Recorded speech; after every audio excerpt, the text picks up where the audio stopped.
नमस्कार फ्रेंड्स, आज बात करेंगे सैक्रोइलिक ज्वाइंट या बटक पेन के बारे में। सैक्रोइलिक ज्वाइंट हमारा एक वेट बेयरिंग ज्वाइंट है जो हमारे बटक में होता है। ये ज्वाइंट हमारे स्पाइन को हमारे पेल्विस से कनेक्ट करता है। एक बार इस मॉडल में देखते हैं। ये हमारा लोअर स्पाइन है, ये सैक्रम है और जो ये बड़े ज्वाइंट हैं इनको सैक्रोइलिक ज्वाइंट बोलते हैं। इस मॉडल में देखेंगे तो ये हमारा पेल्विस है, ये पेल्विस है और ये सैक्रोइलिक ज्वाइंट जोड़ता है हमारे लोअर बैक को पेल्विस से और इसको बटक ज्वाइंट भी बोलते हैं। सैक्रोइलिक ज्वाइंट का पेन हमारे बैक ऑफ बटक में होता है। ये बैठने से, खड़े होने से, जिस साइड का बटक है उस तरफ जोर डालने से, रात को करवट लेने से, अगर हम जिस तरफ के बटक में पेन है उस तरफ सोएंगे तो हमें पेन होगा। इसके साथ बहुत सारे पेशेंट में मॉर्निंग में स्टिफनेस होती है, तो इस तरह से सैक्रोइलिक ज्वाइंट का पेन होता है। अब हम बात करते हैं सैक्रोइलिक ज्वाइंट के दर्द के कारण क्या हैं। सबसे पहला कारण है एज रिलेटेड डिजेनरेशन। जैसे जैसे उम्र बढ़ती है, क्योंकि ये वेट बेयरिंग ज्वाइंट है तो ये इसमें डिजेनरेशन आती है, ज्वाइंट घिसने लगता है, स्क्लेरोसिस हो जाता है, मतलब उसका स्पेस कम हो जाता है और उसमें दर्द होने लगता है। हमारा मसल मास पुअर होने लगता है उम्र के हिसाब से, तो ज्वाइंट की सपोर्ट कम हो जाती है। तो जैसे दूसरे नी वेट बेयरिंग ज्वाइंट है, नी ज्वाइंट है, हिप ज्वाइंट है, ऐसे सैक्रोइलिक ज्वाइंट भी पेन करता है।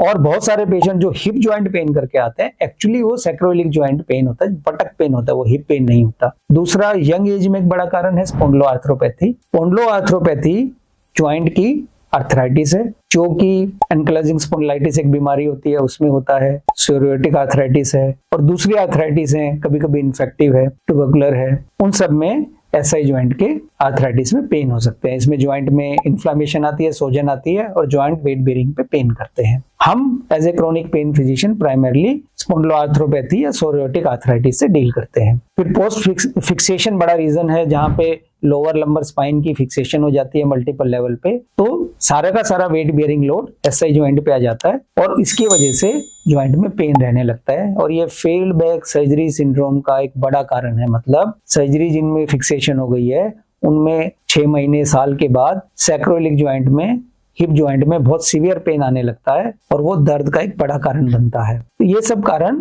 सैक्रोइलिक ज्वाइंट की पेन के कारण हैं। ट्रीटमेंट की बात करते हैं। ट्रीटमेंट में सबसे पहले कॉज ढूंढा जाता है। जैसे यंग एज में स्पॉन्डिलोआर्थरोपैथी है तो उसके लिए डिजीज मॉडिफाइंग दवा दी जाती है, उसमें बायोलॉजिकल भी है और ये प्राइमरली यंग एज में होता है और फीमेल में और मेल में दोनों में होता है। अगर ज्वाइंट में सोजन है तो उसके लिए हमें ज्वाइंट में स्टेरॉइड इंजेक्शन देना पड़ता है। ये इंजेक्शन आप ओपीडी में नहीं दे सकते, ये कैथ लैब में ले जाके फ्लोरोस्कोपी एक्सरे के अंदर देख के डालना पड़ता है, क्योंकि ज्वाइंट की ऐसी ओरिएंटेशन होती है कि आप उसको ब्लाइंड इंजेक्शन नहीं लगा सकते। जिन लोगों को डिजेनरेटिव डिजीज है उन लोगों में बहुत ही अत्याधुनिक टेक्निक है, या जिन लोगों का दर्द वापिस आ रहा है या जो पोस्ट फिक्सेशन जिनको पेन है उनमें एक बहुत ही अत्याधुनिक टेक्निक है जिसको हम कूल्ड आरएफए ऑफ सैक्रोइलिक ज्वाइंट बोलते हैं। कूल्ड आरएफए एक बहुत ही इफेक्टिव तरीका है सैक्रोइलिक ज्वाइंट की दर्द को ट्रीट करने के लिए और अच्छी बात यह है कि लंबे समय तक आपको आराम देता है।